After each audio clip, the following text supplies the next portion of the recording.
Hello friends, myself doctor Sunil Tanwar, director Jaipur Doorbeen hospital and नक्स rhinoplasty centre. दोस्तों हमारे साथ संपत जी हैं।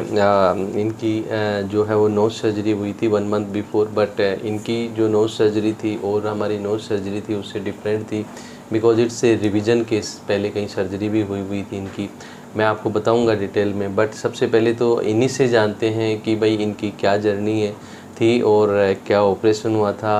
मैम आप बताओगे अपने बारे में? हाँ नमस्ते सर। मेरे नोज़ में बहुत ज़्यादा डिफरेंट था। पहले कहीं और ऑपरेशन करवाया था, वो सही नहीं हुआ। फिर हमें 1 साल हो गया ऑपरेशन करवाए, फिर ऐसी टेंशन में ही रहते थे।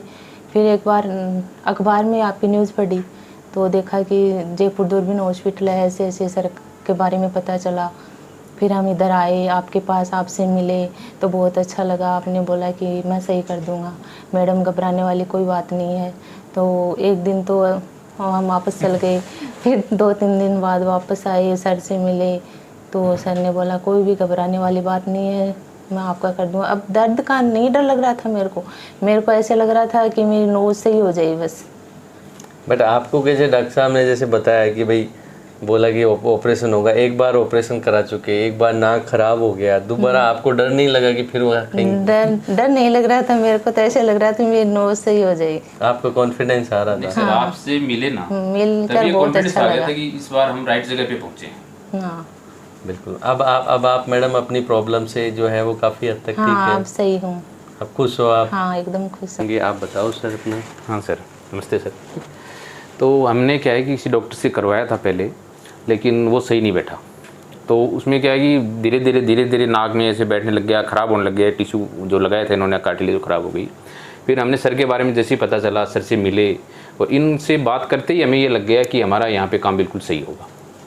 तो इसलिए सर मैं आपको बहुत बहुत धन्यवाद देना चाहता हूँ। एक तो आपका व्यवहार बहुत शानदार है सर, तो सबका और दूसरी बात तो पेशेंट को जो हौसला देते हो ना, वो बहुत ही शानदार है sir. As a human being तो अच्छा। और अब आपने जो बिल्कुल सेफ है, बिल्कुल नेचुरल नाक बना दी है, तो बहुत थैंकफुल हूँ मैं आपका।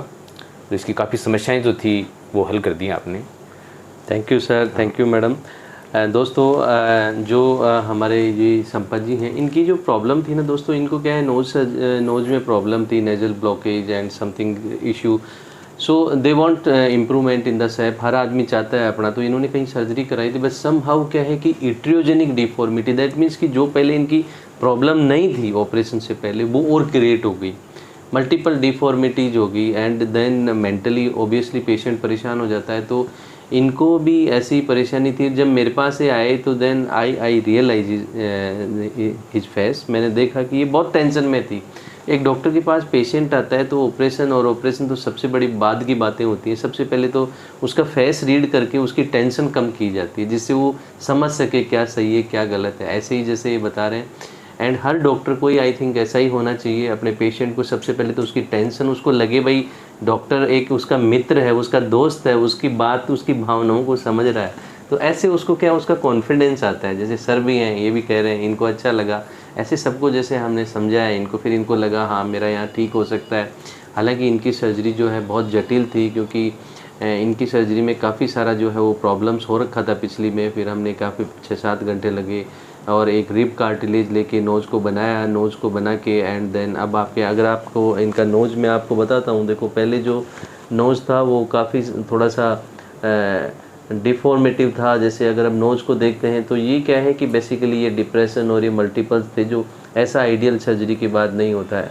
हालांकि किसी भी पेशेंट्स का ऐसा नोज़ होता है तो हमें टेंशन हो जाती है। देन रिब के नोज़ से हमने इनको बनाया, एंड आई थिंक क्या है कि ये जो अभी काफ़ी हैप्पी हैं, क्योंकि इनकी जो प्रॉब्लम थी वो काफ़ी सोल्व, लेकिन सोसाइटी में एक्सेप्टेबल नोज़ है, क्योंकि नोज़ हमारा एक बहुत इंपॉर्टेंट ऑर्गन होता है। इसलिए मैं ये एक मैसेज है सबके लिए कि अगर आपको नोज़ में प्रॉब्लम है, अगर आप कहीं पे भी, चाहे मेरे से कराएं चाहे कहीं पे भी सर्जरी कराएं, तो सबसे पहले जो डॉक्टर है उसको अपने को एक आइडेंटिफाई करना चाहिए कि मेरी जो तकलीफ़ है उसको वो ठीक करने में सक्षम है कि नहीं।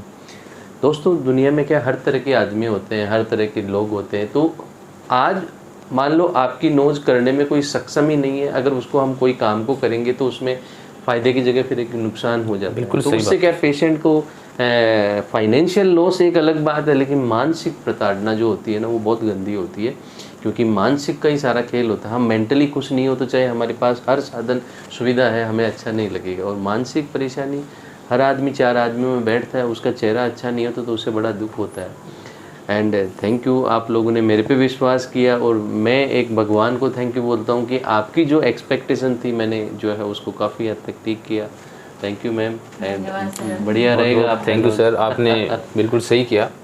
और एक मैं कहना चाहूँगा सर, जैसे लोगों से जो ऑडियंस सुन रहे हैं उनसे भी, कि डॉक्टर की मतलब जो हिस्ट्री है ना उसको बिल्कुल पता करें ऑपरेशन से पहले। यस, हमारी तरह नहीं, जैसे हमने पहले करवाया, हम मिले, कहा कि हम कर देंगे, हो जाएगा, कोई दिक्कत नहीं है, और हम वहाँ करवाए, पैसे भी लगे और साल भर हम परेशान रहे। यहाँ पे जो कार्टिलेज लिया उन्होंने तो वहाँ पे पस हो गया। बस हो गया है।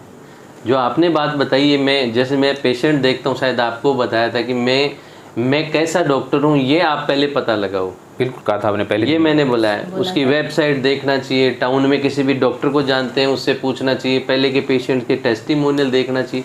कहीं ना कहीं गलत और सही से हम बच सकते हैं, क्योंकि अगर हम सेफ हैंड के अंदर हमारा नोज देख रहे हैं तो सेफ रिजल्ट आएंगे, लेकिन अगर सेफ हैंड में नहीं दिया तो हमारी और प्रॉब्लम क्रिएट हो जाती है। ये आपने लाख रुपए की बात बताई है सर, बहुत अच्छा सही है सर। मैं कह रहा हूँ, मैं खुद भुक्तभोगी हूँ और ये चीज़ को मैंने रियलाइज़ किया है।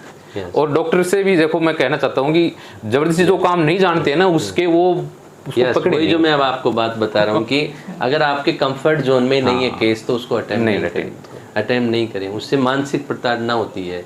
फाइनेंस तो चलो किसी के पास है, लेकिन उससे मानसिक प्रताड़ना तो साल भर से सब परेशान थे। पूरे साल भर आप देखो, फाइल में आज लाया नहीं, उसमें देखेंगे तो हर तीसरे दिन चौथे दिन इतनी मोटी फाइल बन गई, जांचें वाचें। चलो बढ़िया, बहुत बहुत थैंक यू सर, धन्यवाद। Thank you.